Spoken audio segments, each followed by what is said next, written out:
This fact is real. A single sneeze can release thousands of droplets that travel several meters through the air.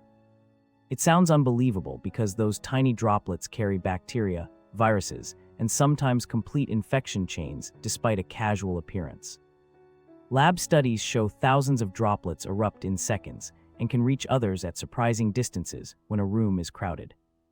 Humidity, temperature, and airflow sculpt the plume so larger droplets drop fast, while microscopic aerosols linger and spread. Recognizing this drives better masks and ventilation to shrink risk in everyday spaces.